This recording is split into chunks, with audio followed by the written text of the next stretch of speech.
England, early 1960s. Manchester's streets hid secrets, poverty, desperation, but also innocence. In July 1963, a teenager named Pauline Reade, 16 years old, was lured by a woman she thought she could trust on her way to a dance. Instead, she entered a nightmare. That night would mark the start of a horror that would haunt Britain forever. Over the next 2 years, 5 children and teens, ages between 10 and 17, vanished from everyday life. There was John Kilbride, 12, Keith Bennett, 12, Lesley and Downey, 10, and Edward Evans, 17. All shared one terrifying fate.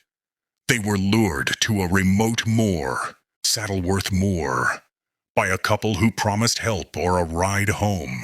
But instead of safety, they found horror.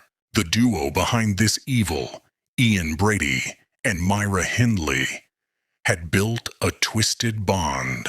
Hindley, once an ordinary woman, fell under Brady's control. Together they planned, lured, killed, and hid their crimes in the cold moors. The murders shook the nation. Panic spread. Families grieved. Trust shattered. Police investigations, witness reports, searches. Yet the killers remained hidden behind ordinary appearances. It was only after the brutal killing of Edward Evans, a murder witnessed by Hindley's own brother-in-law, that the horrifying truth began to unravel. In 1966, both Brady and Hindley were convicted and sentenced to life in prison for 3 of the murders. But justice only revealed part of the truth.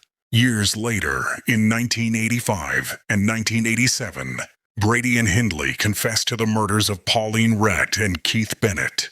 The remains of Reade were recovered in 1987 on Saddleworth Moor. Yet one child's fate remains a haunting mystery. Keith Bennett's body has never been found, despite decades of searches and pleas by his grieving mother. The void remains open. This case, the Moor's murders, exposed human evil hidden behind normal faces, shattered innocence, and left scars on a nation. Tonight, we remember the lost lives, the victims stolen too soon, and the chilling truth behind the monsters hiding in plain sight.